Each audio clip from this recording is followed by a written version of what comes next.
네, 한 주간 잘 지내셨습니까? 네, 오늘 이 시간 또 주님의 기도로 시작해 보겠습니다. 성부와 성자 성령의 이름으로 아멘.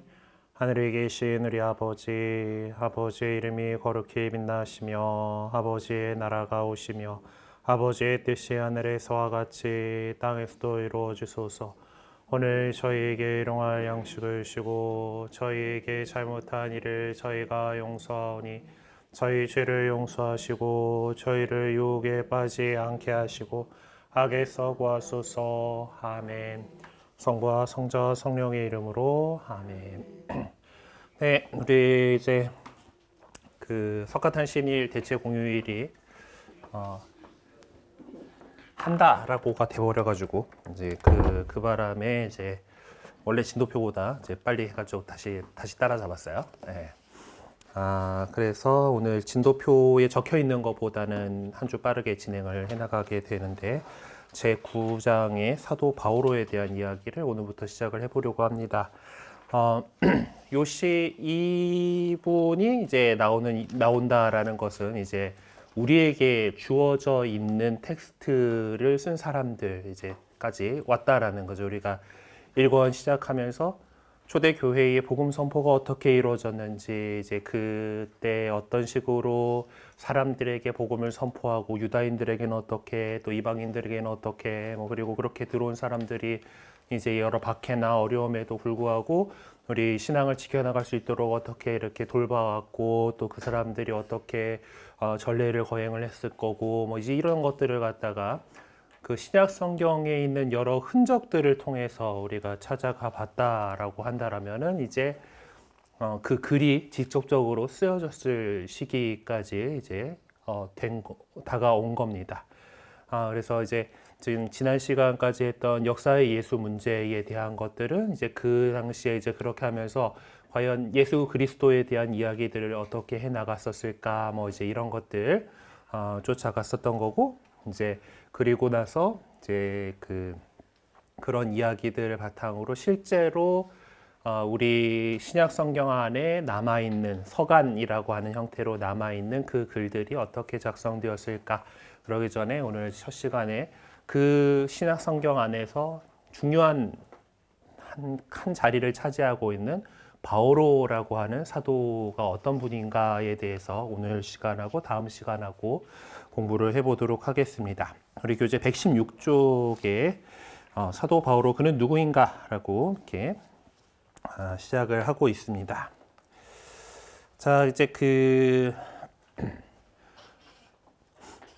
우리 교재는 이제 그 사도행전과 루카복음서인 저자인 저자 이제 정확하게 그 사람이 썼는지 어쩐지는 알 수가 없어요. 사실은 이제 우리 그것들이 정확하게 루카복음서다라고 하는 거는 이제 후대에 그렇게 적은 것이고, 이제 그렇지만 하여튼 그리고 그 당시에는 또 이제 특정 중요한 사람이 있으면은 그 사람이 안 썼어도 그 사람 이름을 빌어가지고 쓰는 게 이제 나와요.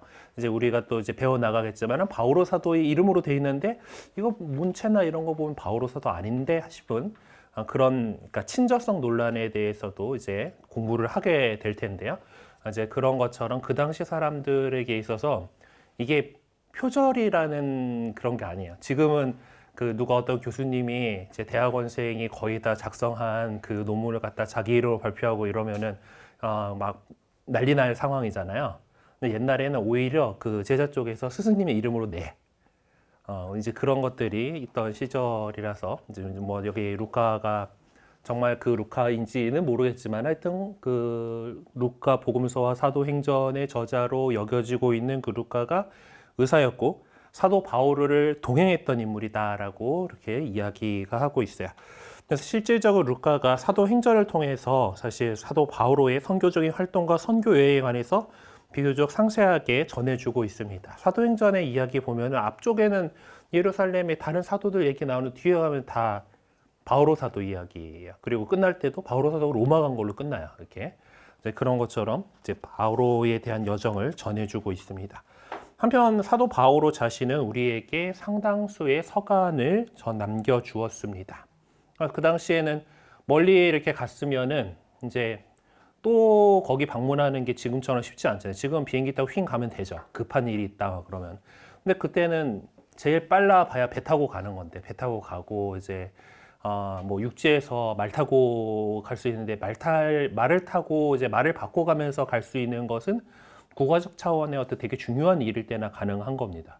그렇죠? 역참들을 만들어 놓고 거기에 갈아탈 말들을 준비해 놓고 그렇게 오는 사람이 말을 갈아타고 하면서 빠른 속도로 이동이 가능한 거는 국가적 차원에서나 가능한 이야기. 이런 그 당시에 아직 뭐 그렇게 크지도 못한 종교 집단의 어떤 지도자 정도 되는 사람이 말 타고 다녔을 거라고 우리는 상상할 수 없죠. 예, 열심히 걸어 댕겼을 거예요. 배나 잘 타고 다녔으면 그나마 낫고. 하여튼 그런 상황이기 때문에 지금처럼 이 지역들을 갖다가 왔다 갔다 하면서 전국 순회 공연 뭐 이런 걸 할 수가 없는 겁니다. 그래서 다 이제 어떻게 지나간 그 마을들, 도시들에다가 소식을 전하고 또 가르침을 전해야 될 때 사용할 수 있었던 거는 편지를 쓰는 거죠. 그 편지도 어떻게 가는 사람들의 그거에 따라서 이제 한참 걸려서 가긴 했지만은 어쨌든 전해졌던 거고, 그리고 그것이 지금까지 우리에게 전해지고 있는 것들이 몇 가지가 있고 그것들이 신약 성경의 중요한 부분이 되었습니다. 편지를 적어서 보냈으니까 사도가 보낸 편지니까 그거를 갖다가 거기 그 지역 공동체 담당자 혼자 읽고 그냥 이렇게 덮어두지 않았을 거잖아요. 그러니까 교우들이 모여 있는 상황에서 읽어줄 거고, 예, 그 가르침을 또 곱씹고, 그게 또 뭐 계속해서 지금 오늘날처럼 편지들이 우편이 발달해가지고 뭐 매주 강론을 써서 보내줘 뭐 이런 식으로 할 수 있는 것도 아니잖아. 그러니까 가끔 부정기적으로 왔어요. 그럼 그걸 갖다가 읽고 또 읽고 또 읽고 했을 거다라는 거죠. 그러다 보니까 성경의 자리까지 이렇게 오게 된 거죠. 하여튼 그런 중요한 인물인 사도 바오로의 그에 대해서 우리 좀 사도행전의 기록이라든가 또 바오로 자신이 쓴 서간, 그리고 자신이 쓰지 않았더라도 바오로의 이름을 쓴 서간들 안에서 그 누군가에 대해서 살펴볼 수가 있을 겁니다. 사도 바오로가 다마스쿠스로 내려가는 길에서 부활하신 그리스도를 만남으로써 얻게 된 체험은 그가 서간들을 통해서 펼쳐 보인 신학 속에 깊이 자리하게 되는 중대한 사건이었습니다. 사도 바오로의 회심이 1월 달에 우리가 기념을 하잖아요. 그렇죠? 그래서 이제 그때 이제 회심이어가지고 우리 그리스도교 일치 운동에 있어서 이제 일치 기도 주간으로 기도 주간이 있는 1월 18일부터 1월 25일까지 한 주간을 우리 보통 그리스도교 일치 기도 주간으로 하는데 그거 끝나는 날이 사도 바오로의 회심 주기일이에요. 그러니까 그 중요한 사건이다라는 거죠. 그 전까지 바리사이였고 율법 학자였고 유대교의 입장에서 그리스도교를 박해하던 그 사람이 완전히 뒤바뀌어가지고 그리스도교를 옹호하는 사도가 되는, 그래서 부활하신 그리스도를 만났다라는 이 결정적인 사건을 또 중요하게 바라보아야 할 겁니다. 사도행전과 바오로의 서간들 안에 묘사된 이 바오로라는 인물은 과연 어떤 모습이었을까를 생각해 보면은 참 역동적이고 정열적이고 뭐 정감이 넘치는 그런 인물이었다라고 볼 수가 있습니다. 근데 그렇게 하게 되었던 그런 것들은 과연 무엇이었을까? 바오로가 이제 다마스쿠스 사건의 그 체험만으로 그렇게 위대한 그리스도교 신학을 펼쳐 보일 수 있었을까라고 질문해보면 또 다른 배경들이 있다라는 거예요. 뭐 나중에 얘기 나오겠지만은 젊었을 때잖아요. 젊었을 때 율법학자로 제대로 된 율법 교육을 받았었고 이 잘못된 가르침 이단 녀석들을 다 때려 부수겠어 하면서 이제 그러고 있던 열정이 불탔던 인물이죠. 그러니까 이 열정이라고 하는 거가 이미 그 전부터 있었다라는 거예요. 그럼 그런 배경들이 어떻게 되었을까, 그런 것들을 한번 또 살펴보도록 합시다. 자, 성경을 읽고 묵상하고 공부하다 보면은 하느님께서는 당신의 말씀을 우리 인간들이 잘 알아들을 수 있도록 하기 위해서 늘 당시 말씀을 듣는 당시 사람들의 문화와 교육 수준과 삶이 갖고 있는 특수한 환경을 염두에 두고 말씀하셨다라는 것을 느끼게 됩니다. 뭐 이제 하느님께서 영감을 주셔가지고 성경 저자들이 작성을 한 거고 그 저자들이 이제 당대의 그 상황에 맞춰가지고 작성을 했죠. 그것들이 그 사람들의 능력이라기보다 우리 하느님께서 그렇게 해주셨다라고 우리 믿는 겁니다. 그러므로 이제 그분의 메시지가 갖는 힘을 확실하게 인식하려면은 그 말씀이 전해지고 기록된 그 문맥이나 상황에 대한 이해가 선행되어야 하는 거예요. 그래서 우리가 성경을 공부할 때 있어서 삶의 자리를 공부해야 되는 이유가 그 문헌의 삶의 자리, 어디서 어떤 상황 속에서 쓰여졌는가라는 것들이 알아야 될 필요가 있습니다. 바오로가 이 편지들을 보내면서 전해주고자 했던 이 강력한 메시지를 이해하기 위해서도 마찬가지로 그 사람에 대해서, 그 당시 상황에 대해서 우리가 알아야 돼요. 그래서 먼저 바오로의 인격과 그의 생애에 대한 이해를 우리가 먼저 시작을 해야 되겠습니다. 그러니까 바오로 사도가 다마스쿠스 사건을 시작으로 그리스도를 위해서 정열적으로 자신의 모든 삶을 투신할 수 있도록 믿음의 뿌리를 형성해 주었던 그의 삶과 또 그토록 그리스도만을 위해서 자신을 송두리째 던질 수 있었던 바오로의 인품이 어떠했는지를 살펴보는 데에 가장 목적을 두고서 시작을 해보도록 하겠습니다.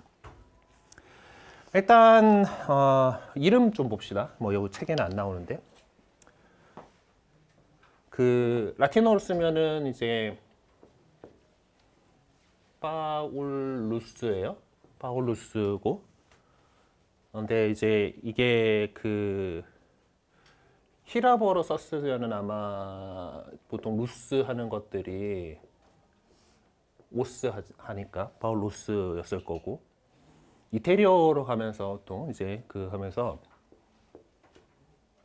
파울로스가 돼버리기 때문에 이제 단어가 이제 우리한테는 지금 이거에 따라서 바오로하고 이제 한국 천주교회는 아무래도 이태리 쪽에서 그것들이 천주교회가 이태리 쪽에 더 이제 그 본산도 로마에 있고 뭐 그러다 보니까 이제 고래 돼가지고 바오로하고 이렇게 적었어요. 그러니까 우리 성경을 이제 적으면서 원문에 가능한 충실한 대로 사람 이름들을 하는데 워낙 익숙한 이름들은 안 바꿨잖아요, 그렇죠? 그러니까 이제 그 다른 사람들 이름 바뀐 것들 보면 루가 하다가 루카 하고 있는 것처럼 이제 히라버 본문에 최대한 뭐 이렇게 쓰면은 이제 뭐 파울로 하고 이렇게 썼어야 될 텐데 우리는 워낙 오래전부터 바오로라고 썼으니까 이제 요거 그냥 쓴 거고, 공동 번역 같은 경우는 요거 이제 우리 보통 이제 한국에서 이제 이 동네 사람들의 그 이름을 얘기를 할 때는 그 왜 그런지 모르겠는데 그 주격을 쓰지 않고 그 제 5격의 이름이 뭐지? 하여튼 그 이제 유럽 언어들은 격변화를 하잖아요. 그러니까 뒤에 이 어미들이 바뀐단 말이에요. 이 바울루스면은 이제 1인, 그러니까 주격에 해당하는 게 주어로 사용할 때는 이렇게 쓰는데 우리는 왜 그런지 모르지만 보통 성인들 이름을 할 때 그 다섯 번째 격이 이제 파울루스 같으면 파울로가 되는데 이제 요거를 보통 한국어로 이렇게 써요. 그렇죠? 페트루스인데 베드로하고 하는 것처럼 오로 보통 끝나게. 저도 코스마스인데 고스마하고 이렇게 끝나잖아요. 보통 이제 그렇게 되는데, 그래서 요거에서 뭐 이제 그리스어도 뭐 그랬을 거고 이제 그 대충 그렇게 오로 끝나게 썼다는 것 때문에 바울로하고 이렇게 적었었죠. 공동 번역 보면 바울로하고 이렇게 돼 있어요. 근데 워낙 우리 천주교회에서 그 더 예전부터 그냥 늘 바오로 하던 거가 워낙 익숙해져 가지고 이제 한국어 바오로라고 이렇게 하고요. 영어로 가면은 이렇게 짜입니다. 그래서 폴이 이 바오로예요. 얘는 발음이 참 희한해 보면은 적혀있는데 안 읽고 폴하고는. 그래서 저희 세대 어렸을 때 이상한 날의 폴이라고 해가지고 그 딱불이 막 이렇게 던지고 하는 그런 만화의 주인공 이름이 폴이었어요. 어쨌든 뭐 영어 이름에서 폴 하면은 바오로구나 이제 이렇게 생각하시면 됩니다. 하여튼 뭐 이게 외래어다 보니까 외국어다 보니까 이렇게 이름들이 어떻게 하는데 우리 가톨릭 교회에서는 바오로가 이제 워낙 익숙하니까 바오로로 잘 쓰고 있어요. 그렇게 중요한 건 아닌데 한번 쭉 봤습니다. 자, 이 양반이 어느 동네 출신이냐라면 타르수스라고 하는 동네에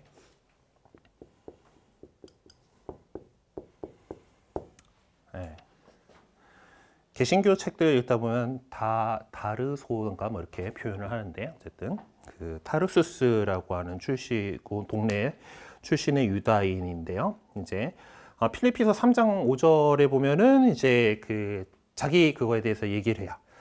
여드름 안에 할례를 받은 나는 이제 이스라엘 사람들 여드레 때 딱 이제 태어나고 여드레 이제 할례를 받잖아요. 이제 남자들은 다 이제 그거 하는데 그러니까 정통 이스라엘 사람이다라는 거죠. 이스라엘 민족으로 베냐민 지파 출신이고 히브리 사람에게선 히브리 사람으로 율법으로 말하면 바리사이입니다라고 자기 신원을 얘기를 해요.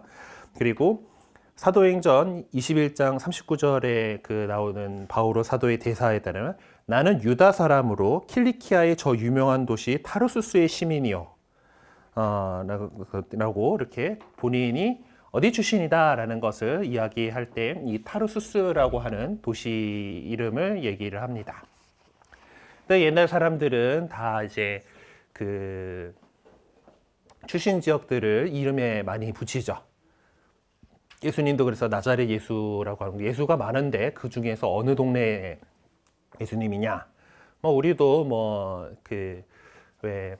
먼 데서 이제 시집을 온 세댁이 있다 그러면은 출신 지역 이름으로 붙여가지고 안동댁이네 이렇게 부르는 거와 마찬가지로 이제 동네 이름이 이렇게 중요한데 이 타르수스라고 지금 여기 나와 있는 바오로 사도가 본인에 대해서 얘기하는 이 장면들을 통해서 이 사람이 타르수스라고 하는 동네 출신이다. 그리고 두 번째로 사도 바오로는 자신의 기원에 대해서 대단한 자부심을 갖고 있는 순수 유다인 가문 출신이다라고 하는 유다인. 그리고 그 가운데서 베냐민 지파다라고 그러죠. 이제 우리가 입문에서 배웠던 것들을 기억하실지 모르겠지만은 처음에 이제 다윗 임금은 유다 지파지만 그 전에 사울 임금은 베냐민 지파였죠. 베냐민 지파였고 그 베냐민 지파의 땅 지역들도 유다하고 거의 가까이 붙어 있는 그쪽 지역이었습니다. 하여튼 그런 이 민족적인 자부심이 뿜뿜하던 그런 사람이었다. 그리고 그 믿음이 자신이 갖고 있는 이 믿음, 특히 율법으로는 바리사이다라고. 바리사이라고 하는 이 유대교 안에 이 갈래에서 갖고 있는 자신의 믿음에 대한 어떤 자부심이 대단했다라는 거예요. 나중에 또 나오지만은 그 당시에 아주 훌륭한 랍비로 칭송되는 가말리엘의 제자였다라고 하는 그런 내용들도 있어요. 그만큼 율법 공부를 제대로 한 자신은 아주 어렸을 때부터 정통 유다인 가문에서 출생을 했고 또 그리고 이제 또 바리사이로서 율법 교육을 제대로 받은 사람이다라는 그런 신원의식이 있었어요. 네. 이 타르수스 출신이라고 하는 요거부터 보도록 합시다.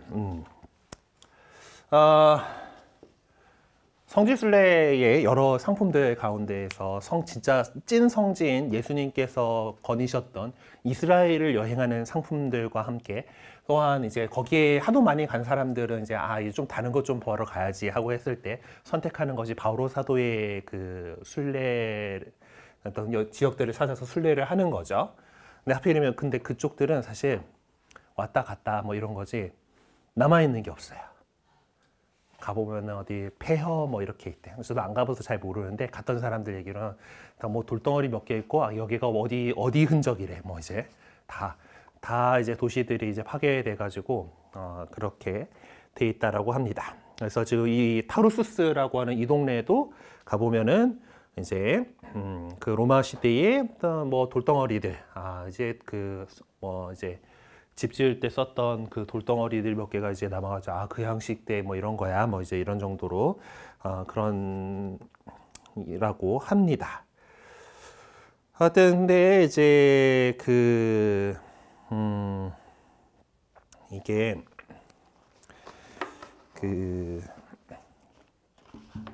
우리 서울도 그렇지만은 도시가 형성되려면은 보통 강을 끼고 있어야 되고 그 도시가 커지기 위해서는 뭔가 무역이 잘 이루어지거나 이제 그래야 되잖아요.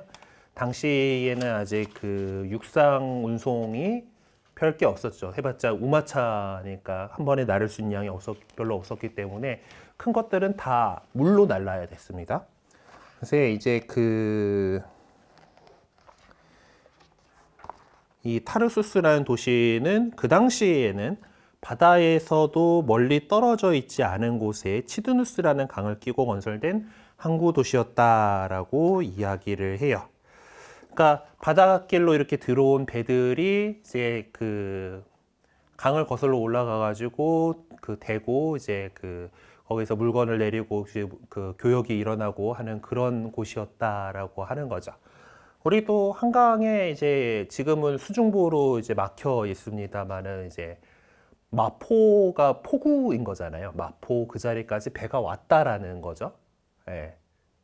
그래서 이제 그런 흔적들이 있었는데 이제 여기 이 동네도 사실 강이라고 하는 게 계속해서 위에서부터 퇴적물이 내려옵니다.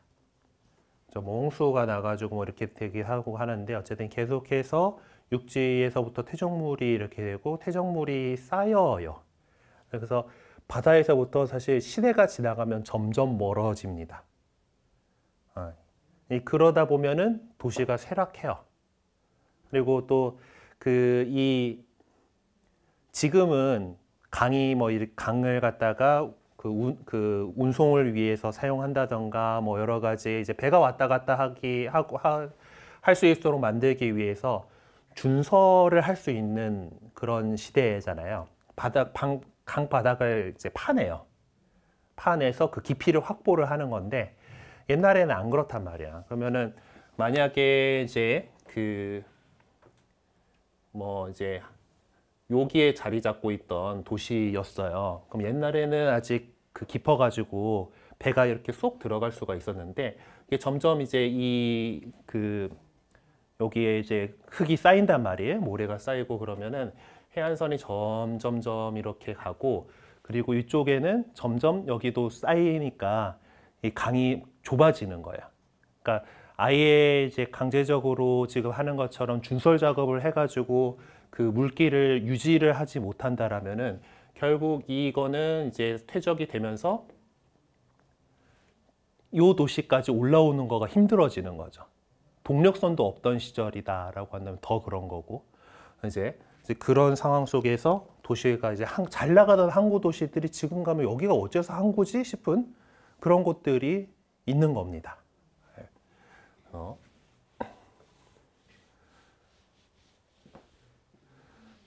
그래서 서울도 사실은 이제 이 한강이라는 게 아주 훌륭한 배가 충분히 드나들 수 있는 그런 곳임에도 불구하고 일단 한강 개발 사업을 하면서 이제 수중보 2개로 딱 막아놨잖아요. 신곡 수중보로 딱 이렇게 있어가지고 왜냐하면 그거가 없으면은 이게 또 지금의 한강만큼 물이 안 차요.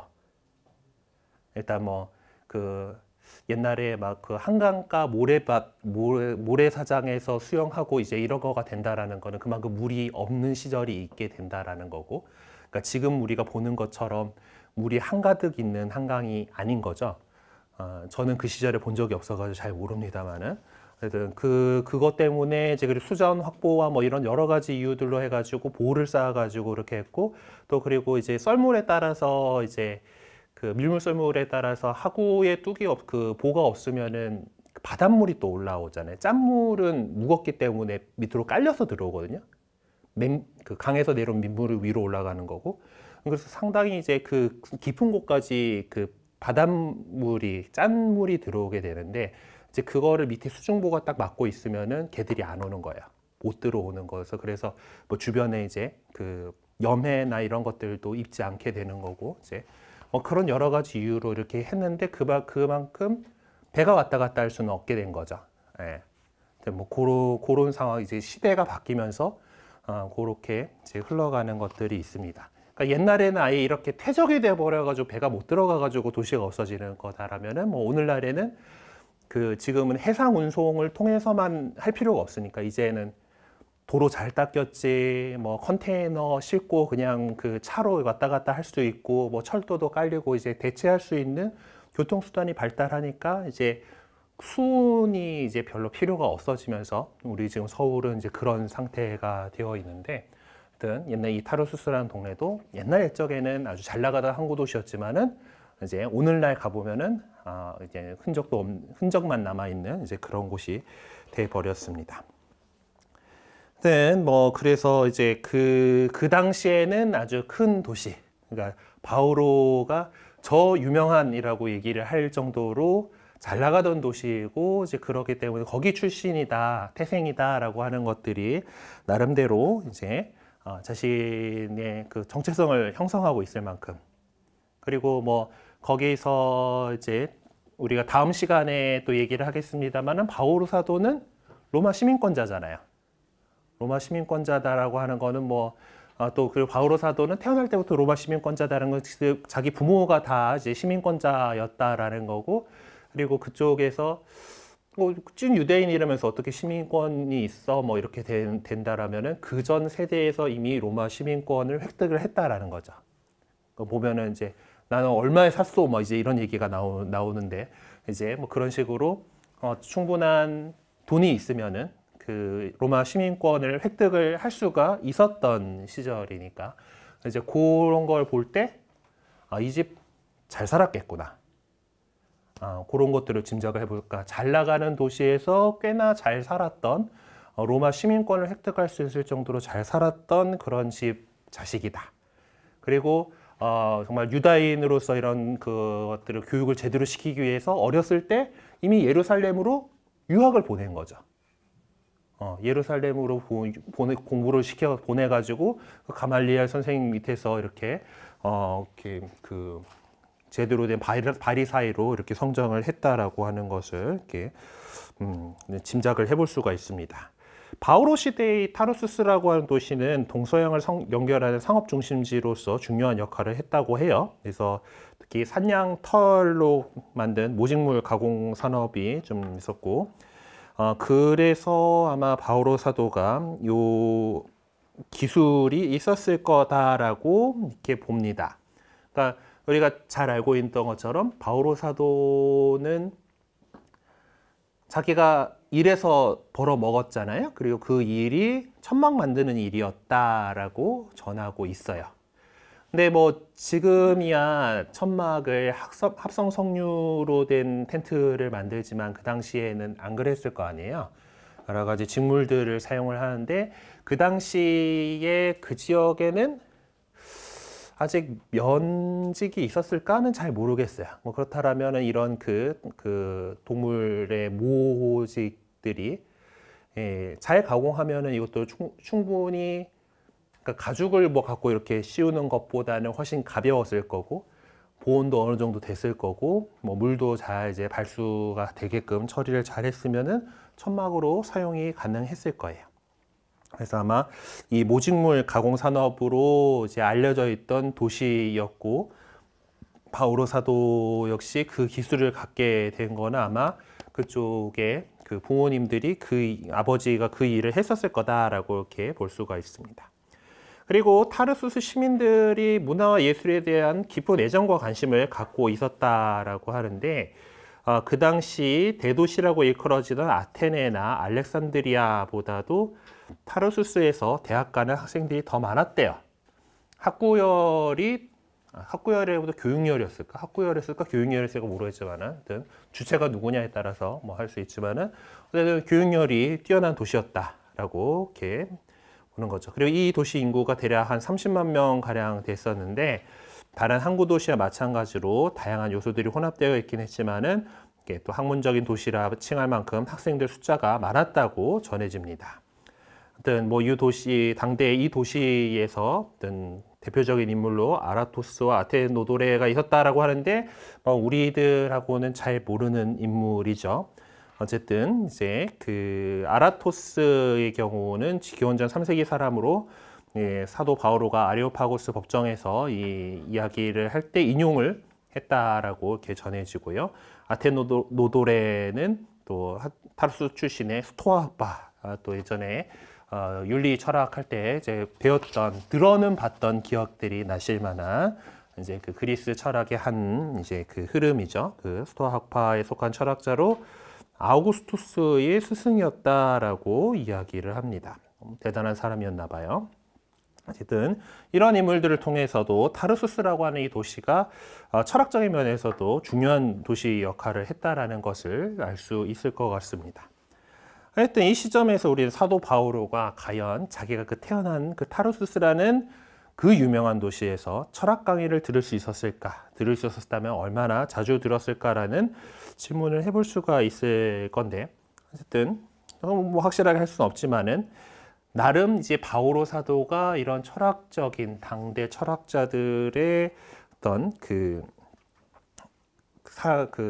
철학자들이 이제 학생들을 가르치기 위해서 사용했던 그 방식들이 이제 그 서간 안에서 발견된다라는 거죠. 이게 디아트리베라고 하는 건데, 뭐 이야기를 주고 받는 거예요. 이제 그 질문을 던지고 또 이제 이런 걸 하면서 풀어 나가는 거죠. 그러니까 뭔가 미리 교환을 딱 이렇게 잡고 뭐 한다기보다 뭐 이렇게 던지고 받고 이렇게 하고 주고 받거니 하면서 그 가운데에서 이제 그 답을 찾아 나갈 수 있도록 이끌어내는 그런 방식을 이야기합니다. 그런 형식을 로마서 1장과 코린도전서 2장에서 찾아볼 수가 있다고 해요. 나중에 나올지 어쩔지 가보죠. 일단 바오로 사도의 서간 안에서 나타난 가르침들의 주제는 참 다양했는데 그 가운데는 자유와 책임의 의미라든지 원인 추구에 관한 문제라든지 지성의 가치라고 하는 문제들은 이게 바오로 사도가 그리스 사상, 그리스 철학에서 영향을 받았음을 구체적으로 우리에게 확인시켜주는 그런 주제들이라고 할 수 있겠습니다. 그 밖에 여러 가지 다른 주제들 역시 바오로가 얼마나 그리스적인 사상을 배경으로 갖고 있었는가를 단적으로 보여줍니다. 이 타르수스라고 하는 도시가 그만큼 교역이 많은 곳이었다라고 한다라면은 교역이 많다라는 것 역시 정보들이 많이 왔다 갔다 하는 도시였다라고 할 수 있고 그만큼 학문적으로도 성장을 한 것으로 볼 수가 있어요. 그리고 기본적으로 학문이 발달을 하기 위해서는 등 따숩고 배불러야 해요. 먹고 사는 게 바빠 죽겠는데 무슨 공부, 철학이라고 그런 거를 할 수가 없지, 지금. 사실 여러분들도 이 시간에 지금 나가가지고 일을 해야 된다 그러면은 이런 성경 공부를 하러 지금 시간을 낼 수가 없잖아요. 그쵸? 네. 경제력이 돼야지 그러니까 경제력이 되고 또 육체 노동에서 좀 벗어나고 해야지 내가 누군가, 나는 어디에서 왔고 어디로 가는가, 이 지구는 뭐 어떻게 됐는가 이런 거 그 생각 많이 해봤자 돈도 못 벌어주는 이런 것들에 대해서 생각을 할 여유가 생기는 거예요. 네. 안 그랬으면 뭐예요? 일단 내 먹고 사는 거 그거부터 급급해야 되는 거잖아요. 네. 그래서 이제 이런 학문의 성과라고 하는 것은 경제적으로 풍요로운 곳에서 이루어진다. 네, 그렇기 때문에 이런 타르수스라고 하는 도시 역시 풍요한 도시였다고 한다라면 그 안에서 충분히 이렇게 또 학문적 성과들이 나올 수 있는 그런 도시였다라고 하는 배경을 알 수가 있는 겁니다. 바오로 사도는 그러니까 원래 잘 사는 집 도련님이었던 거예요. 얼굴까지 잘생겼으면 아마 엄친아에 해당했겠지만은 전해지는 바오로 사도는 탈모인이었기 때문에 거기에서까지는 하느님께서 공평하시다라는 거를 조금 보여주는 부분들이 있고, 몸도 약하고 그래서 몸도 강하고 운동도 잘하고 얼굴도 잘생기고 막 그랬으면은 진짜 엄청나였겠지만은 그랬다고 합니다. 어쨌든 그리고 이제 또 이 타르수스라는 도시는 또 지중해 연안에 자리 잡고 있던 다른 도시들과 또 마찬가지로 또 종교도 그런 데서는 또 이제 발전을 하게 되죠. 그래서 나름대로 이제 각 민족은 자기 나름대로의 신을 창출을 해왔는데 그런 것들 가운데서 우리가 바알, 바알이라는 이름 많이 들어봤죠? 바알 같은 경우는 이제 주인 뭐 이런 뜻인데 이제 바알 타르츠라고 하게 되면 도시의 주님인 거죠.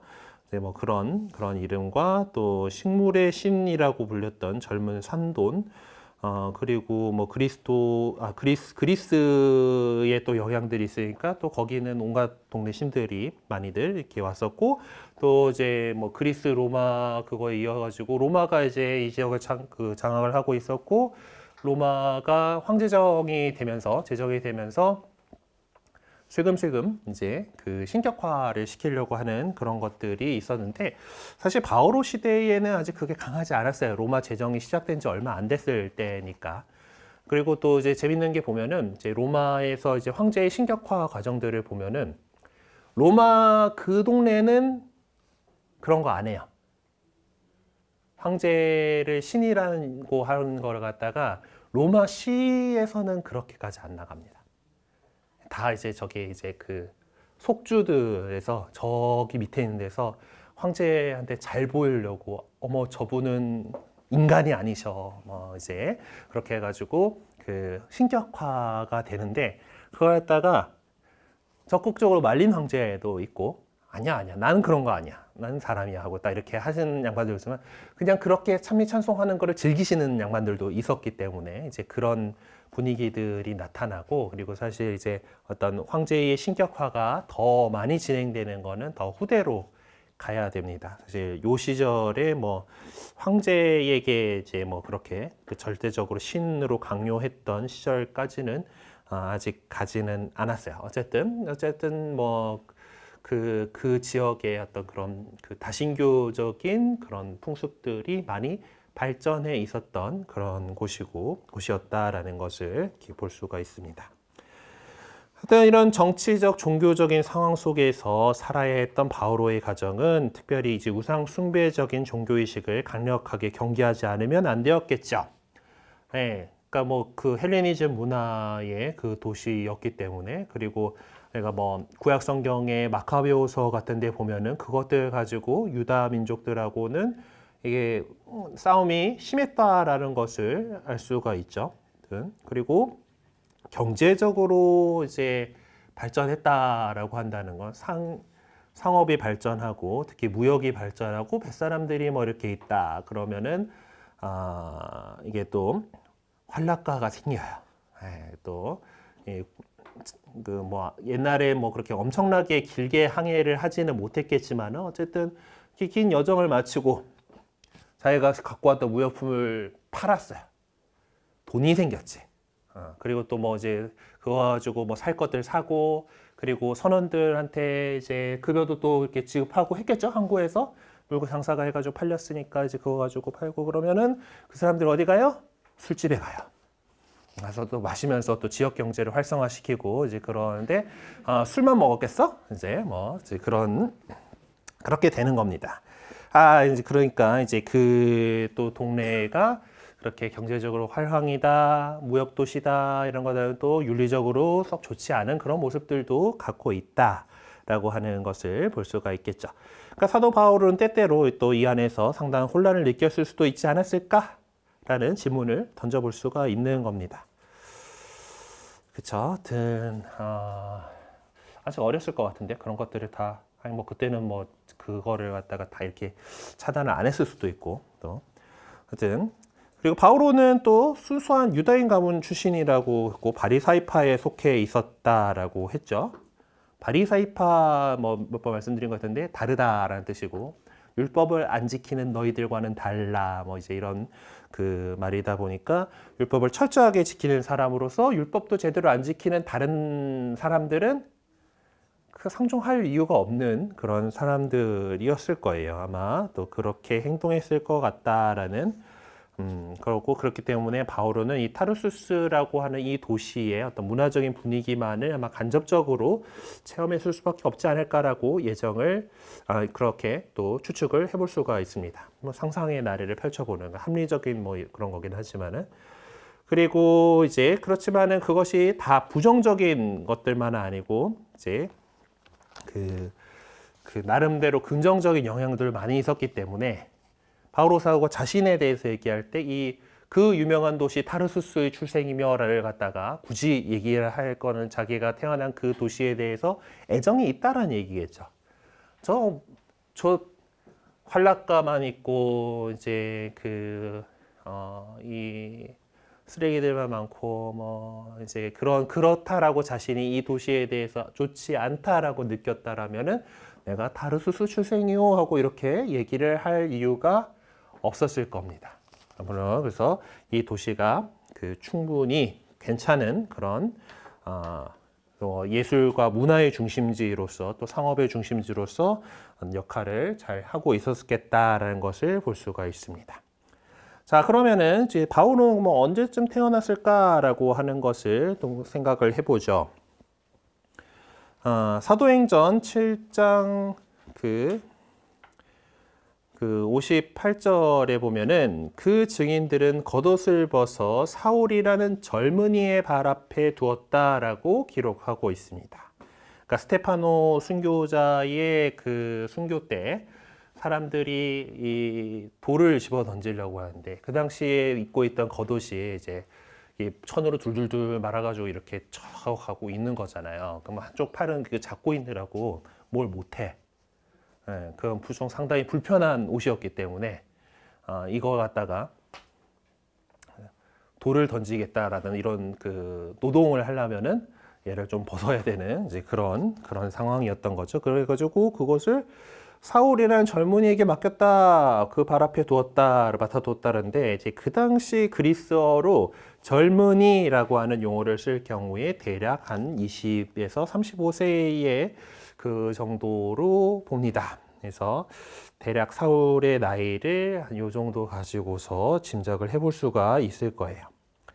그리고 이 스테파노가 순교한 그 현장에서는 이제 최고의회의 의원들이 모여 있었던 건데 거기에 사울이 같이 있다 라고 하는 경우 것을 봐가지고 뭐 지금처럼 의회 의원님들 밑에 보좌관들이 뭐 많고 뭐 이제 이런 거 아니었을 거 아니에요. 그 시절이면은 그냥 그 의원들이 모여 있는데 거기에 같이 있을 수 있는 정도다라고 하면은 혹시 의원님쯤 되지 않았을까? 이렇게도 볼 수가 그렇게도 볼 수도 있을 것 같고, 그렇다라면은 20살은 너무 빨라. 그렇죠? 우리나라에서도 되게 최연소 국회의원 했던 김영삼 씨가 24이었죠. 그때가 아마. 근데 뭐 그것도 되게 의례적인 그런 건데 이제 20대에 또 이렇게 나름 대충 그런 것들이 보통 보면 최고의회 이런 것들이 뭐 원로원을 갖다가 좀 많이 이제 하는 것들 좀 원로라고 할 만큼은 안 됐을 것 같으니까 어쨌든 한 30세 정도는 되지 않았을까 뭐 이렇게 추정을 해보는 겁니다. 그리고 또 뒤에 이제 필레몬서를 보면은 이제 필레몬서는 또 분명히 또 이거는 사도 바오로가 직접 쓴 글이다라고 인정되는 그런 글인데. 거기 보면은 스스로 프레스비테스, 원로, 늙은이라고 표현을 하고 있죠. 제가 우리 그리스도교의 성직 책에 보면은 이제 에피스코푸스가 있고,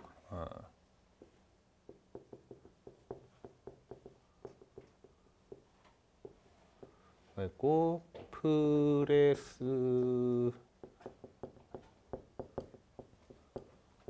있고 디아코누스 이렇게 성경에 나오는 이제 이 세 이제 그 직분들이 있는데 여기에 이제 감독, 원로, 봉사자 이렇게 해가지고 이게 주교, 사제, 부제가 됐어요. 그래서 법정 용어에서 라틴어에서 사제를 가리키는 저희 신부들을 가리키는 말은 프레스비테루스예요. 그래서 원어는 늙은이. 늙은이 소리 들을 나이는 아니긴 하지만 어쨌든 늙은이. 하여튼 원로라고 하는 뭐 이제 그런 거에서 나왔었죠. 어쨌든 그 말이 프레스비테스라고 하는 그래서 대충 이제 이렇게 그리스 말에서 내가 늙은이요라고 그러니까 물론 이제 프레스비테로스는 여기서 파생된 말이에요. 그러니까 그 어른으로서 이제 원로원으로서 이제 그 공동체를 위해서 일하는 뭐 지금 저기 개신교 쪽에서는 장로라고 번역을 하는데 어쨌든 그런 그 사람들인 건데 이제 그거의 원래 어원에 해당하는 이제 프레스비테스 이제 그냥 정말 그거는 이제 원로라는 그런 것보다 늙은이라고 하는 이제 라는 표현으로 했을 때는 대충 한 60을 넘겼을 때를 갖다가 요 말을 썼다라고 해요. 당시에 60을 넘겼다는 건 오래 살았다는 얘기인데, 제법 오래 살았다는 건데, 어쨌든 뭐 그렇다고 하니까. 그래서 필레몬이 그에게 보낸 서간이 쓰여진 시기가 또 학자들이 또 여기 나와 있는 그 표현들 사이에서 볼 때 62년경으로 이제 보는데 이제 그때 늙은이라고 표현을 하고 있다. 62년에 대충 60세에 가까웠던지 그쯤 됐다. 그러면은 대충 예수님께서 이제 우리가 보통 이제 30살까지 그 갈릴레아 나자렛에서의 숨은 생활을 하시고 사생활을 하시고 그때 이제 30살이 되었을 때 이제 성령 그 세례를 받고 이제 복음을 선포하기 시작하고 요한복음의 그 증언에 따라서 한 3년을 공생활을 하시다가 33세에 돌아가셨다라고 보통 이야기를 하고 있고 서기 원년이 원래 예수님 태어난 날이어야 되는데 사람들이 여러 가지 또 학자들이 따져보니까 예수님 한 기원전 6년 내지 4년, 기원전 4년 정도에 태어나셨을 거다라고 보면은 스테파노의 순교 사건은 딱 30년이 되는 거죠. 30년 정도가 되는 건데 이제 그때의 젊은이라고 표현이 되고 나중에 62년에 늙은이라고 표현을 했다라고 하는 걸 볼 때 사도 바오로가 이제 스테파노의 순교 그 당시에 한 30세, 필레몬한테 편지 썼을 62년에 한 60세 그 정도 됐을 거다. 그래서 예수님보다 조금 늦게 태어난 정도로 이렇게 추정을 해볼 수가 있을 것 같습니다. 자, 그리고 이제 이 양반이 사도행전에 보면은 앞에는 사울하고 불리고 뒤로 가면은 어느 순간 바오로하고 불립니다. 자, 이 이방인들의 사도인 바오로는 지역공동 공동체에 보낸 서간 안에서 자신을 늘 바오로라고 불러요. 파울로스라고 이렇게 부르는데 이제 루카만이 사도행전을 통해서 셈족 방식의 이름인 사울이라고 하는 이름을 보존해 주고 있습니다. 예, 이제 루카가 이제 이 바오로를 갖다가 이제 그를 직접적으로 이제 바오로라고 부르기 시작하는 것. 그러니까 그 사도행전 안에서 이름이 바오로라고 나오는 것이 이제 그 사도행전 13장 9절에 그 키프로스의 총독이었던 세루기우스 바오로 이 양반도 바오로였나? 한번 찾아봅시다.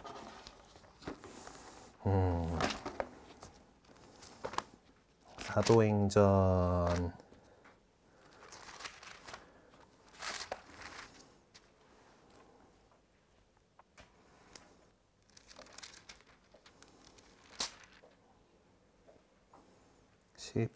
13장 9절에서 세르기우스 바오로 총독이네. 이 사람도 바오로네요.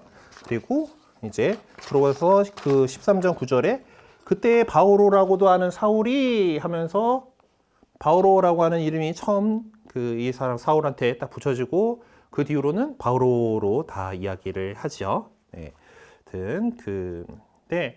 이 한 사람을 이 두 가지 이름으로 부르던 관습은 이 당시 지중해 연안의 환경권에서는 도시에서는 흔한 일이었다라고 이렇게 하고 있습니다. 그러니까 당시 이제 나중에 마르코 역시 요한이라고 불리는 마르코 불리는 요한이었나? 어쨌든 요한 마르코 역시 또 이렇게 요한이라는 이름도 있고 마르코라는 이름도 있었다. 그리고 실라스는 실바누스라고 하는 로마식 이름을 갖고 있었다라는 것을 볼 수가 있습니다. 어쨌든 이제 루카는 자신의 사도행전에서 바오로의 선교적인 역할이 부각되기 시작한 이 세르기우스 바오로와의 만남에서부터 사울을 바오로라고 부르기 시작을 했습니다. 복음서 저자인 루카는 바오로를 사울이라고 칭함으로써 이 사울, 아까도 슬쩍 얘기했죠? 이스라엘의 첫 번째 임금의 이름이기도 하고 이 바오로의 출신 지파가 베냐민 지파예요. 베냐민 지파에서 베냐민 지파 출신인 사울과의 그 이름을 좀 연관을 이렇게 지어서 이제 이 바오로가 유다인 세계 속에 뿌리를 두고 있다라고 하는 것을 지적하려고 했었던 것 같아요. 그래서 루카는 바오로가 서로 다른 이 두 문화권, 헬레니즘 문화권과 유다 문화권 안에서 속해 있었다라는 것을 정확하게 간파하고 있었다라고 볼 수가 있겠습니다. 네, 그러면 좀 10분간 쉬고 요 나머지 내용들 또 이어나가도록 할게요. 으이차.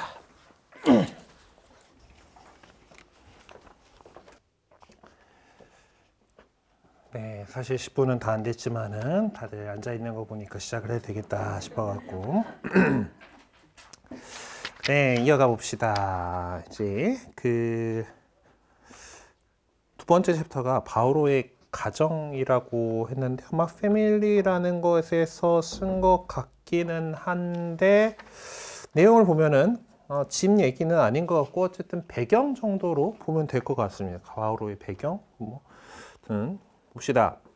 그 앞에도 나왔던 뭐 그런 것들이 나오네요. 자, 필립비서 3장 5절에 여드레 만에 할례를 받은 나는 이스라엘 민족으로 베냐민 지파 출신이고 히브리 사람이며 율법으로 말하면 바리사이입니다 라고 하고 로마서 11장 1절에 보면은 그래서 나는 묻습니다. 하나님께서 당신의 백성을 물리치신 것입니까? 결코 그렇지 않습니다. 나 자신도 이스라엘 사람입니다. 아브라함의 후손으로서 베냐민 지파 사람입니다 라고 또 얘기를 하고요. 고린도후서 11장 22절에 그들이 히브리 사람이니까 나도 그렇습니다. 그들이 이스라엘 사람이니까 나도 그렇습니다. 그들이 아브라함의 후손입니까? 나도 그렇습니다. 라고 얘기를 하고 사도행전 23장 6절에 보면은 그런데 의원들 가운데 일부는 사두가이들이고 일부는 바리사이들이라는 것을 알고 바오로는 최고위에서 이렇게 외쳤다. 형제 여러분, 나는 바리사이이며 바리사이의 아들입니다. 나는 죽은 이들이 부활하는 희망 때문에 재판을 받고 있는 것입니다. 라고 얘기를 해가지고 최고위회를 갖다가 또 난장판을 만든 그런 장면이 있죠. 위에 발췌해서 소개한 내용들 모두가 바오로 자신의 어떤 진술 내용들인데 바오로 사도가 했다라고 이렇게 쌍따옴표 해가지고 있든지 아니면은 본인이 직접 이제 편집글에서 적든지 해서 자기가 한 얘기다라고 하는데 바오로는 이제 자기 자신의 신분을 어떻게 규정하고 있는가라고 보면은 여기 나온 것들 있죠. 필립비서 3장 5절에는 할례 받았다. 이스라엘 민족이다. 베냐민 지파 출신이다. 히브리 사람이다. 바리사이다. 이런 것들 이제 규정하고 있는 것들 적어 보시면 되겠고요. 11장 1절에서 어떻게 합니까? 이스라엘 사람입니다. 아브라함의 후손이다. 베냐민 지파 사람이다 하는 것들을 얘기를 하고 있고 고린도 후서에서도 히브리 사람이고 이스라엘 사람이고 아브라함의 후손이다 라고 하는 것을 이야기를 하고 있습니다. 그리고 사도행전 23장 6절에서는 바리사이이다 라고 이렇게 신분을 규정을 하고 있습니다. 바오로는 자신이 베냐민 지파에 속해 있다고 진술하면서 그 지파를 통해서 자신이 속해 있던 민족 공동체를 지칭하고 있습니다. 베냐민 지파가 속해 있던 민족 공동체라고 한다라면은 우리가 뭐 다 알고 있겠지만은 베냐민 지파는 그러니까 사실 유다인으로 이제 통칭이 돼버리게 되죠. 유다라는 나라가 됐으니까 베냐민 지파가 유다 지파와 함께 그래 되지만 그 상위의 개념은 뭡니까? 이스라엘이죠. 이스라엘 민족이다라고 하는 이 민족 공동체에 대한 자각이 있다라고 할 수가 있는 겁니다. 바오로는 자신이 히브리 사람이라고 말하고 있는데 그 의미는 무엇인지 사도행전 6장 1절과 코린토 후서 11장 22절의 나열 순서를 참조해가지고 이야기하라라고 이렇게 되어 있는데요. 6장 1절은 안 주고 갑자기 이러면 가서 찾아봐야 되네. 사도행전 6장 1절. 그 무렵 제자들이 점점 늘어나자 그리스계 유다인들이 히브리계 유다인들에게 불평을 터뜨리게 되었다. 유다인 그들의 과부들이 매일 배급을 받을 때마다 후대를 받았기 때문이다 라는 그 내용이 있는데요. 유다인 얘기인데 이거는 그냥 코린토 후서 11장 22절의 나열순서를 전해 히브리 사람, 이스라엘 사람, 아브라함의 후손.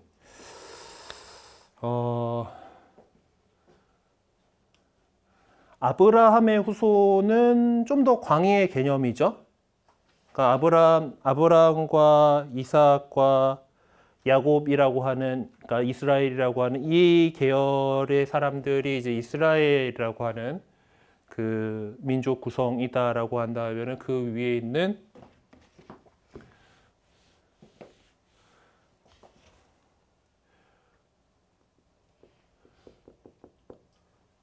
아브라함의 자손이다라고 하는 것은 사실 요 사이에 이제 이스라엘로 내려오려면은 이삭이 있지만은 이제 이쪽에서 이스마엘 해가지고 또 있는 아브라함의 후손들이 옆에 더 있습니다. 하여튼 그렇다라는 건 조금 더 이렇게 계속해서 이제 확장해 나간다라고 이렇게 하는 것으로 봐야 되겠고, 그리고 이 이스라엘 사람이라고 하는 것은 이제 히브리 사람은 또 같은 그 의미로서 사용을 하고 있는 그런 것이겠죠. 그래서 그러니까 아브라함을 하나님께서 가장 먼저 선택을 하셨었고, 그리고 그 가운데에서 야곱이 둘째였음에도 상속을 받아가지고 어디 갔다 오는 가는 약복과 건너편에서 이제 하느님하고 씨름도 하고 그래가지고 하느님하고 싸웠다 해가지고 이스라엘이라고 하는 이름도 받았잖아요. 이제 그렇게 해가지고 선택받은 사람들이다라고 하는, 그러니까 하느님께서 당신 민족으로서 선택하신 백성이다라고 하는 그 정체성을 갖다가 이야기를 합니다. 사도행전 6장 1절은 왜 이야기를 했는지를 잘 모르겠는데, 어쨌든 지금 드는 느낌으로는 로마서 11장 1절을 갖다 얘기하려다가 그냥 잘못 적은 게 아닐까. 사도행전 23장 6절 거라기보다는 로마서 11장 1절의 그거다라면은 이 이야기가 좀 맞아 들어가죠. 네, 로마서 11장 1절과 코린토 후서 11장 22절에 이제 그거를 보면은 이제 로마서 같은 경우도 이제 하느님의 백성, 이스라엘 사람, 아브라함의 후손, 베냐민 지파 이런 얘기들이 이렇게 나오는 것은 그러니까 하느님께서 선택하신 당신의 백성이다라고 하는 그 의미를 지칭을 하고 있습니다. 제가 받은 답안지의 내용을 참고로 읽어드리면은 하느님께서 당신 민족으로 선택하신 백성을 지칭한다. 하느님께서는 이 백성을 통해서 당신의 구원 역사를 이루실 것이다. 구원을 위한 역사의 손길을 구체화하시면서 그들을 하나의 민족, 곧 이스라엘 백성이 되게 하시고 또한 한 사람, 곧 아브라함을 선택하시어 믿음의 백성으로 삼아 그들을 통해 구원을 이루시는 역사를 해 나가신다. 라고 적혀 있는데, 어쨌든 이제 일단 자신이 히브리 사람이다라고 하는 거는 내가 하느님의 백성으로 뽑힌 그 백성에 속해 있다라고 하는 것을 그 정체성에 대한 이야기입니다.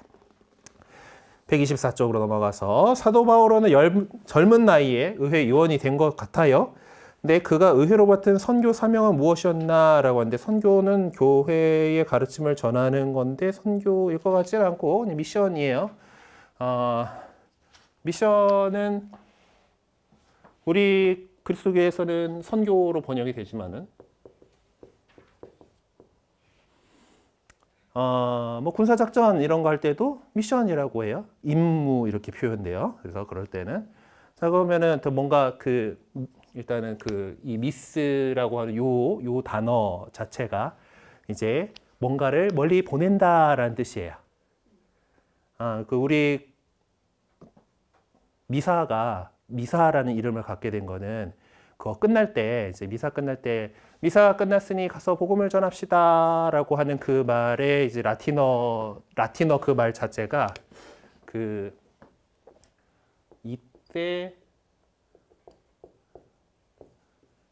이때 미사 에스트인데 요거를 직역하면은 자 가세요예요.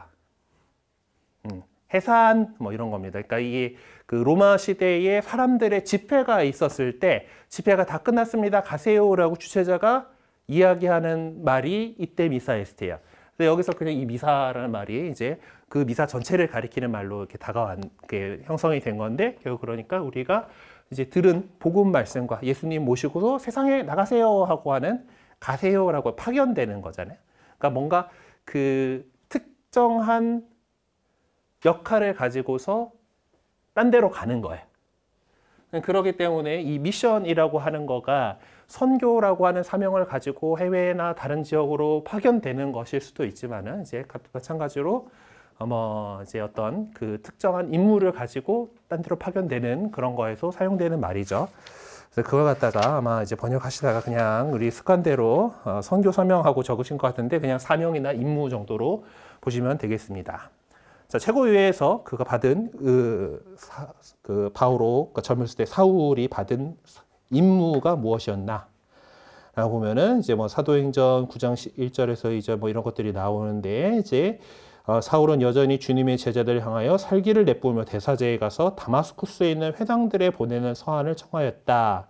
새로운 길을 따르는 이들을 찾아내기만 하면 남자든 여자든 결박하여 예루살렘으로 끌고 오겠다는 것이었다. 그러니까 임무의 그 내용들이 있죠. 새로운 길을 따르는 이들을 찾아서 체포해갖고 오는 거죠. 결박해서 오는 일이에요. 그래서 뭐 사도행전 26장 10절에 보면은 나는 수석사제들에게 권한을 받아 성도들 가운데에서 많은 이들을 감옥에 가두고 그들을 처형할 때에도 찬성표를 던졌습니다. 라고 얘기를 본인이 이제 그렇게 하죠. 새로운 길이라고는 지금 우리 그리스도교는 당시 바리사이였던 사울의 입장에서 보면 유다교의 새로운 길인 것.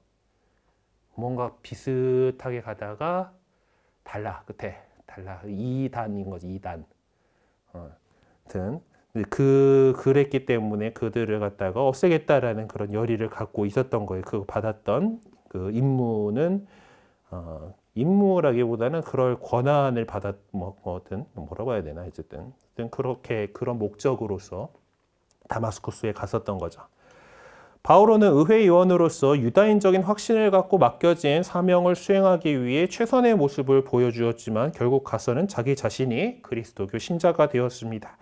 그렇다면 바오로가 확신을 갖고 자청해서 율법 신앙을 지켜야겠다는 생각을 하고 박해를 했던 그리스도교 신자들은 어떤 믿음을 갖고 있었길래 뭐 이렇게 잡아가지고 체포까지 하고 이제 그러느냐라고 볼다면은 바리사이들, 그러니까 아까 이제 거기 바오로 사도의 그 신원하는 것에서 이제 그 최고의 앞에서 이제 붙잡혀가지고 말하자면 바리사이고 바리사이 아들이고 그 부활에 대한 그것 때문에 이렇게 재판을 받고 있다 뭐 이렇게 얘기를 하는 거로 보면은 그 바리사이들은 기본적으로 부활을 믿었어요. 영적인 존재들도 믿었고 이제 그러니까 유다교의 원래 그 흐름에서는 없었던 개념입니다, 사실.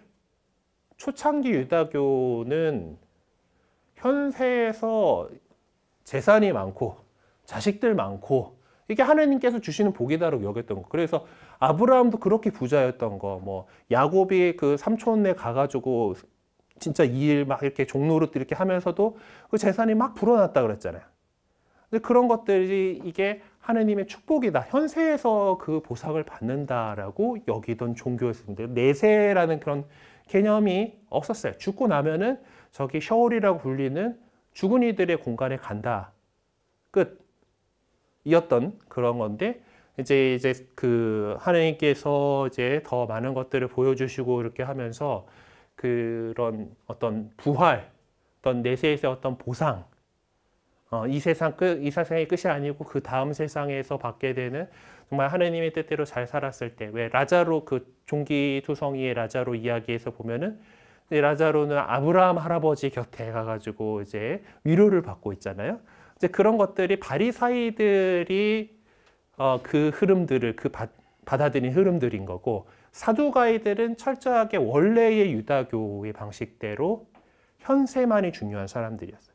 그렇기 때문에 로마하고 적당히 타협해서 자기들의 어떤 성전에서의 제사, 기득권 이런 것들을 지키려고 했던 쪽이었고, 바리사이들은 어떤 그런 순수성, 율법에 대한 충실성 이런 것들을 강조하던 그런 그룹이었던 겁니다. 그런데 그런 상황에서 이제 그들은 어쨌든 그러면서 다윗 왕권을 다시 일으켜 줄 메시아를 고대하고 있었죠. 예. 그리고 사실 유다 지파 출신으로서 다윗의 고장인 베들레헴에서 출생했다라고 하면서 하느님의 어떤 그 능력을 발휘하고 있는 예수라고 하는 나자렛 사람 예수에 대해서 사람들이 기대감들이 있었죠. 어머, 저 사람이면 정말 이스라엘 왕국을 다시 되찾아줄 그런 사람일지도 몰라.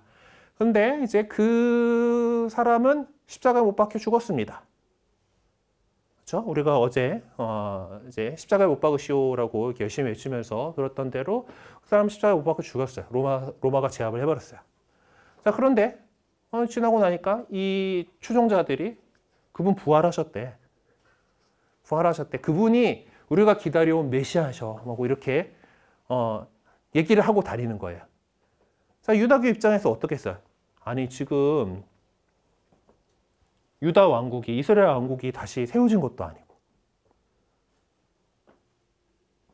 다윗의 왕권을 다시 일으킨 것도 아니고, 그런데 지금 그 메시아래.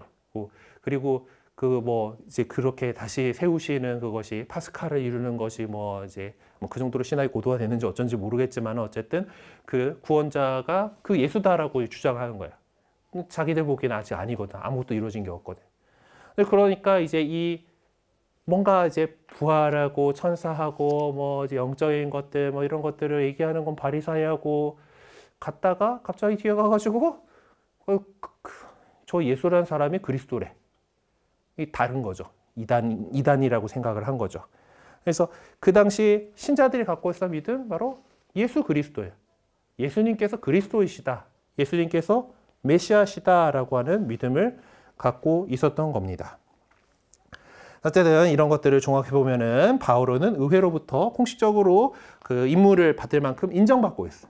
자, 저 이단을 척결해라라고 하는 임무를 받았고 갈 수 있을 만큼 인정을 받고 있는 거고, 그의 가문 자체도 어떤 정통 유다인으로서 필요한 조건들을 갖추고 있었기 때문에 그는 유다인집 안에서 사실은 거기서 잘 했으면은 존경받는 랍비와 최고의 의원으로서 이렇게 잘 살았을 거예요. 네, 그런데 안 그랬던 거죠. 네. 자, 그리고 바오로는 바리사이였다라고 얘기를 하는데요. 사도행전 22장 3절에 보면은 나는 유다 사람입니다. 킬리키아의 타르수스에서 태어났지만 이 도성 예루살렘에서 자랐고 가말리엘 문화에서 조상 전례의 엄격한 율법에 따라 교육을 받았습니다. 오늘날 여러분이 그렇듯 나도 하느님을 열성으로 섬기는 사람이었습니다. 라고 자신에 대해서 이야기를 합니다. 바오로는 그 당시 예루살렘의 가장 위대한 랍비 중에 한 사람이었던 가말리엘 문화에서 교육을 받았습니다. 최근에 알게 된 놀라운 사실인데 이 가말리엘도 성인으로 돼 있더라고요. 이 양반이 사도행전에서 대단히 훌륭한 그 얘기를 하시는데 보면 전에 뭐라도 되는 사람이 누가 나와가지고 사실 이제 메시아다 하고 했어. 걔 죽고 나니까 다 없어졌지. 자, 그래서 또 누가 나와가지고 뭐가 됐냐 이렇게 사람들 모았는데 다 흩어졌지. 자, 지금 이 사람들이 하고 있는 것이 사람에게서 나왔으면 그렇게 흩어질 거고 하느님에게서 나왔으면 계속 살아남을 것이야. 근데 우리가 이거 갖다 어떻게 저렇게 해가지고 하면은 잘못하다가는 하느님이 역행할 수가 있어라고 이렇게 그 의회에서 의원들에게 이제 설득을 이렇게 하는 그런 장면이 나옵니다. 이제 그러고 나서 전설에 따르면은 이제 그리스도인까지 된대요. 어쨌든 그래갖고 가말리엘을 굿뉴스에 이제 그 성인전에서 찾아보시면은 성인으로 나옵니다. 네. 아무튼 그런 훌륭한 랍비였죠. 하여튼 바리사이로서 아주 그 열성에 가득 차고 정말 찐 바리사이였기 때문에 찐 바리사이다라고 하는 율법을 아주 철저하게 지켰을 거다라고 하는 거죠. 네, 그래서 나의 인생이 곧 율법이라고 할 만큼 어떤 율법은 삶의 원천이고 희망이었다라고 이렇게 할 수 있겠습니다.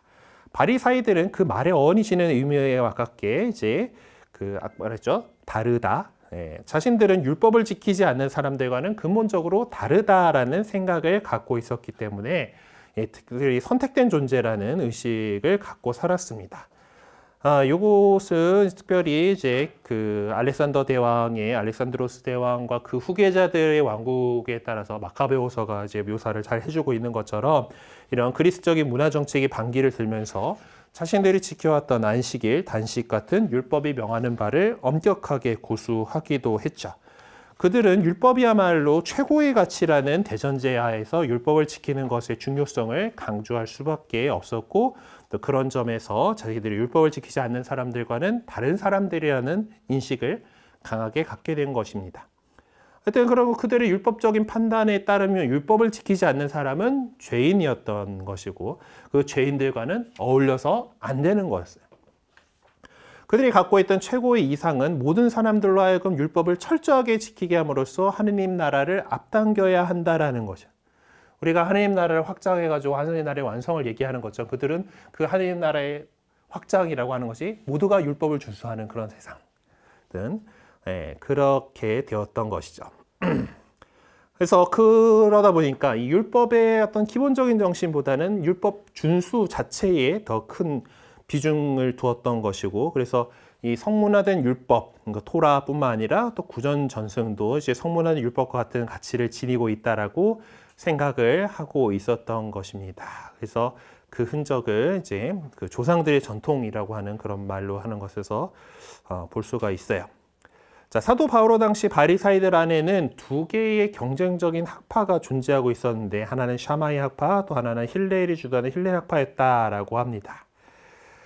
샤마이 학파의 경우는 율법 준수에 있어서 율법의 한 점 한 획도 다 지켜야 한다라는 주장을 펼치는 좀 보수적인 입장을 견지하고 있었고 후자는 샤마이의 손자인 힐렐과 바오로의 스승인 가말리엘이 이끌었던 학파로서 율법의 준수의 그 엄격성보다는 율법 내용의 중요성을 더 부여했습니다. 그래서 그 힐렐 학파의 경우는 자기가 싫은 것은 남에게도 하지 말라라는 말로 요약될 수 있을 정도로 율법의 어떤 자구적인 해석보다는 율법의 내용에 더 초점을 맞추었다라고 할 수가 있습니다. 그러니까 이 가말리엘 역시 이 힐렐 학파에 속하는 사람이었고 그러니까 꽉 막히지 않고 그런 지혜로운 대답을 할 수가 있었던 것일 거예요. 사실 바오로 역시 철저하게 율법을 지키며 살아온 바리사이로서 하느님께서 주신 율법에 대해서 존경심과 경외심을 갖고 있었죠. 그리고 또한 그만큼 성경에 대한 해박한 지식도 갖고 있었습니다. 그리고 바리사이이기 때문에 죽은 이들의 부활에 대한 그 믿음도 가질 수가 있었습니다. 이게 사도 바오로는 바리사이로서 뿌리를 갖고 있었던 관계로 율법에 대한 경외심, 성경에 대한 해박한 지식, 그리고 죽은 자의 부활에 대한 사상을 가질 수 있었는데 이런 것들은 다름 아닌 그리스도교 신학의 뿌리를 형성하고 있는 내용들이기도 한 거죠. 그렇기 때문에 그런 기초가 탄탄한, 뭘 공부하든지 기초가 탄탄해야지 이렇게 다 잘할 수가 있어요. 그래서 우리가 차근차근 공부하는 것들도 잘 하셔가지고 또 도움이 되리라고 생각을 합니다. 어쨌든 그 바오로 사도도 그런 기초가 있었기 때문에 사실 또 혹자는 이렇게 얘기하잖아요. 그러니까 그리스도교 신학은 바오로 사도가 만든 거다라는 교리 이런 것들. 예수님은 별로 교리 이런 거 얘기하신 바가 없다. 오히려 그리스도교의 지금 꼴은 바오로가 만든 거다라고 하는 뭐 이제 그런 얘기까지 하는데 그게 가능했던 것은 바오로 사도가 이미 바리사이로서의 교육을 통해서 어떤 하느님에 대해서 잘 알고 구약 성경에 대해서도 잘 알고 어떤 율법이라던가 이제 그리고 또 어떤 부활 신앙이라던가 이런 것들의 기초가 탄탄하게 갖춰져 있었기 때문에 그것이 그 예수 그리스도에 대한 믿음을 더 새로운 차원에서 선포할 수 있었던 그런 배경이 됩니다. 자, 그리고 이제 바오로는 그렇다라면은 율법을 그렇게 열심히 공부했고 혹시 랍비이죠. 이런 히브리 사람들 이제 이렇게 제대로 찐 히브리인이고 유다인으로서 이렇게 율법에 충실한 그런 사람들의 아이들이다라고 하면은 5세가 되면서 이제 성경 읽는 법을 배워야 됐고 10세가 되면은 미시나를 읽어야 됐고 13살이 되면 계명을 지켜야 되고 15살이 되면 탈무드를 공부해야 됐다라고 또 이렇게 얘기를 해요. 그래서 뭐 한때 우리도 뭐 유대인식 교육법 뭐 이런 것들 한창 유행할 때가 있었잖아요. 그렇죠? 아무튼 뭐 공부 많이 했습니다. 어쨌든 그래서 바오로는 역시 히브리인으로서 또 그러니까 자기 스스로 어떤 갖고 있는 그 신원 인식 자체가 정통 유다교 집안이고 바리사이의 아들이고 이제 그렇기 때문에 당연히 타르수스에서 태어났다라고 하지만은 그의 일상 언어는 아람어였을 것이고, 그리고 성경 5살부터 읽기 해야 되니까 그때부터 히브리어 말 배웠었을 거고요. 예, 그러니까 이 같은 계열 언어이긴 하지만은 이제 어느샌가 히브리어, 그러니까 성경에 쓰여진 그 히브리어는 이제 일상 언어가 아니었어요. 예, 그러니까 일상의 언어는 아람어라고 불리는 언어였고, 이제 성경은 히브리어로 적혀 있었고, 이제 그리고 그거를 이제 배워야 됐었고, 그리고 당시에 있던 그리스 문화권 또 라틴 문화권 세계에 살았기 때문에 그리스어, 라틴어 이렇게 구사할 수 있었고, 예, 그렇기 때문에 일단 시작하면서 지금 4개 언어가 되죠. 네, 그리스어 배울 때의 그 라틴어 배울 때의 그 어려움이 갑자기 싹 지나가가지고 히브리어도 그랬죠. 하여튼 네, 신학교에서 이제 성경에 대해서는 좀 더 배워야 되기 때문에, 그러니까 우리 전래 언어가 라틴어로 되어 있으니까 라틴어 공부를 하고요. 성경에 대한 이해를 하기 위해서 원어에 조금 접근할 수 있어야 되잖아요. 약간의 문법 정도는 알고 있어야지 이제 뭐 분석 자체야 요새는 뭐 그 성경 프로그램들이 해준다 하더라도 그게 뭘 의미하는지를 더 알아들으려면 이제 약간의 지식은 있어야 돼, 뭐 이런 걸로 이제 히브리어를 한 학기 하고 히라버를 한 학기 공부를 합니다. 사실 한 학기 만에 그걸 공부하라는 거가 쉽지 않잖아요. 제가 그래서 제가 히브리어는 한번 꿇었어요. 그래서 재수강해가지고 겨우 통과를 했는데, 어쨌든 바오로는 이제 자라면서부터 이제 이렇게 어려서부터 조기 교육으로 성경을 읽어야 되니까 히브리어 했고, 그리고 동네가 그렇다 보니까 히라버 됐고, 이제 뭐 이렇게 됐는 건데, 어쨌든 뭐 환경이 그래서라고는 하지만은 그렇게 여러 언어를 공부한다라는 것은 만만치 않은 일이었지요. 그리고 또 그 위에 나와 있는 것처럼 공부할 것들이 많았습니다. 네, 그런 성장 과정을 거친 바오로는 이제 그리스도교 선교사가 되기 이전에 과연 유다인 선교사로서 활동을 했었을까라고 하면, 바오로 사도의 그 로마서에 보면은 하느님의 은사와 소명은 철회될 수 없는 것이라고 말하고 있어요. 그래서 바오로가 진술한 그런 내용들을 들으면서 유다인으로서, 바리사이로서, 그리고 랍비로서 이렇게 오랫동안 공부하고 배워온 것들을 다른 사람들에게 전해주는 것이 그에게는 당연한 것이 아니었을까라는 생각을 해보게 됩니다. 배워서 남주자라는 거는 이제 특히 더 이전 고대 시대에 이제 배운 사람들의 중요한 의무다고 생각을 했던 것 같아요. 그럴 경우에 예수님과 동시대 사람이었던 바오로가 과연 사람이 되어 오신 예수님을 그리스도교로 개종하기 전에는 전혀 알지 못했을까라고 하는 질문을 던져볼 수가 있습니다. 나름 지금 어렸을 때 예루살렘에 와가지고 예루살렘에서 공부하고 성장했다라고 얘기를 하잖아요. 그렇죠? 그렇다면은 그 당시에도 의회 의원이 됐을 그 당시에도 이제 예루살렘에 있었을 거고, 당연히 나자렛 사람 예수에 대한 이야기를 들어는 봤을 것 같아요. 그러니까 직접 가가지고 그 니코데모처럼 찾아가가지고 말씀을 듣고 뭐 이야기를 나누고 그분의 제자가 되고 뭐 이렇게까지는 아니었지만은 이제 저런 사람이 있다더라. 사람들이 많이 몰린다. 뭐 좀 대단한 능력을 가지고 있어서 기적들을 행한다 그러더라. 뭐 이 정도는 듣지 않았을까 싶습니다.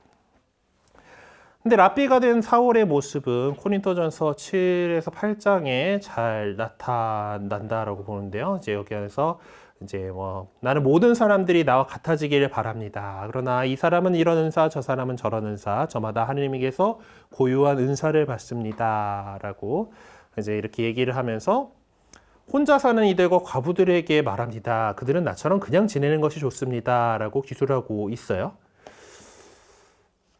이제 일단은 뭐 나중에도 뭐 설명할 기회가 있겠지만은 일단은 기본적으로 예수님께서 승천하신 다음에 상당히 빨리 재림하실 거라고 믿고 있었어요. 초기 그리스도인들은. 나왔었나 원래? 어쨌든 그렇기 때문에 그냥 살던 대로 살아. 굳이 결혼해가지고 이 속세의 이 힘듦을 굳이 겪지 마시고 그냥 아직 총각 처녀면은 그냥 그대로 살고 그러면서 나처럼 그냥 지내는 것이 좋습니다라고 얘기를 해요. 그래서 그러면은 이 내용만 딱 놓고 보면은 솔로네 결혼하지 않았구나. 근데 또 이제 그것이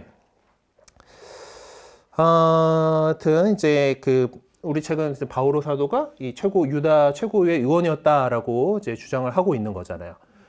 이제 그 정도 되면은 사실 유다교였던 관습상 이런 것들을 생각해 볼 때 결혼을 안 했다라는 거는 많은 문화권에서 어른이 안 됐다로 보잖아요. 그렇죠? 신부들이 철이 없는 게 사실 결혼 안 해서 그럴지도 몰라요. 이 가정을 안 해서 이제 하여튼 그런 문화들이 있어요. 그러니까 유다교도 마찬가지예요. 사실 이제 결혼하지 않은 사람이 의회 의원이 될 수 있었을까? 라고 본다면 좀 그렇지 않았을 것 같아요. 그래서 아마 한 30살쯤 됐을 때까지 아직도 솔로면은 그때면 진짜 노총각인 거잖아. 이게 예수님이 좀 독특한 분이었지. 이제 결혼했을 거고 베드로도 결혼해서 장모님 얘기 나오고 그렇죠. 그래서 이제간 했으면은 결혼들을 했을 거예요. 그래서 아마 이제 가정을 해보면은 바오로가 이제 그리스도교로 개종을 하기 전에 이미 결혼한 상태였을 거란 말이에요. 그러니까 언급은 잘 안 되고 있지만은 그러면 의회 의원 정도 할 정도 의원이 됐다 정도 됐으면은 이제 가정도 있고 이제 충분히 이제 어른이 됐다라는 거가 인정을 받아야지 뭐 그런 활동도 하고 있을 거 아니에요. 이제 그랬는데 이제 이 양반이 지금 열혈 랍비 바리사이였다가 이제 랍비이고 의회 최고의 의원이고 하는 정도로 이렇게 잘 나가던 양반인데 갑자기 다마스코스 갔다 오더니 한참 동안 뭐 집에도 안 들어오고 이제 근데 어느 순간 뭐 들려오는 소문은 바오로가 미쳤대더라. 저기 새로운 길에 이제 또 그쪽으로 이제 전향했다더라. 이러고 있는 상황에서 배우자가 그대로 우리 낭군님을 기다리면서 이러고 계시지 않았을 것 같다. 가정 하나. 그리고 아니면은 자꾸 이렇게 나돌아다니고 이러고 있으니까 그때 이제 흥 하고 이제 나갔다. 이제 그거 하고 아니면은 그 당시는 또 지금처럼 의료 기술이 좋지 않았죠. 또 상처했거나 뭐 이제 그런 걸로 해가지고 이제 코린토 전서를 쓸 때쯤 이렇게 본격적으로 선교 여행을 다니고 있을 때쯤에는 이미 결혼 생활을 하고 있지 않은 상태가 된 거다라고 가정해 볼 수가 있겠죠. 왜냐하면은 사실 에베소서 5장 22절에서 23절이나 콜로새서 13장 18절에 19절에 보면은 이제 바오로 사도가 부모 자녀 관계나 또 부부 간 상호 의무에 대해서 상세하게 설명을 해주고 있는데 아마 그것들이 결혼하지 않았다면 가정의 삶을 그토록 속속들이 알 수 있었을까라고 이렇게 질문하면서 결혼 생활을 해봤을 거다라고 이렇게 이야기를 하고 있습니다. 뭐 근데 저도 이리저리 들어가지고 대충 얘기하고 다니는데 뭐 어떻게 혼인교리 이런 거 할 때 이제 다 해야 되고 얘기를 하고 뭐 그러는데요. 어쨌든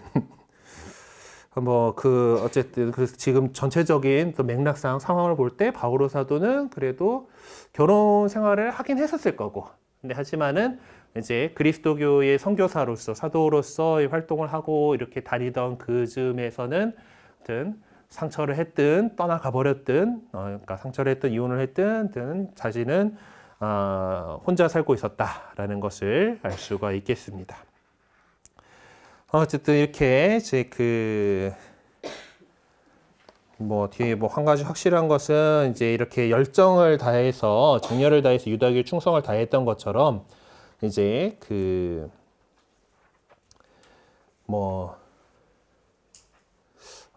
이제 사실 그리스도교를 위해서 투신하기 위해서 결혼까지 포기할 수 있지 않았을까라고 생각했는데 유다교를 위해 투신하기 위해서 결혼까지 포기할 수 있지 않았을까까지 가는 거는 모르겠습니다. 어쨌든 지금 우리가 지금 여러 가지 상황으로 알 수 있는 것은 바오로 사도가 사도로서 활동할 때 혼자였다. 이 정도. 그래도 결혼 생활을 해가지고 알고 있지는 않을까. 이제 이 정도로 배경을 짚어볼 수가 있겠습니다. 자, 다음 주는 이제 부활절을 지낸 그 다음 날인데요.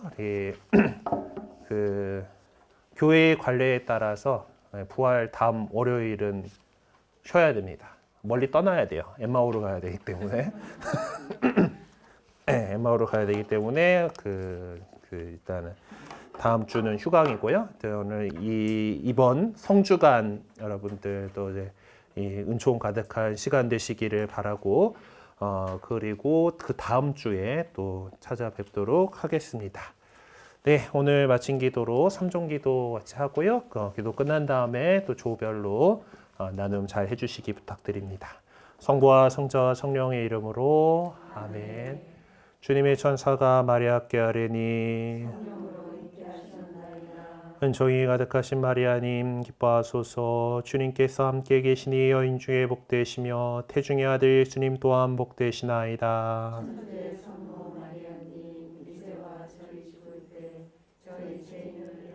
그러소서. 아멘. 주님의 종이오니 은총이 가득하신 마리아님 기뻐하소서. 주님께서 함께 계시니 여인 중에 복되시며 태중의 아들 예수님 또한 복되시나이다. 천주의 성모 마리아님 이제와 저희 죽을 때 저희 죄인을 위하여 빌어주소서. 아멘. 이에 말씀이 사람이 되시어 저희 가운데 계시나이다.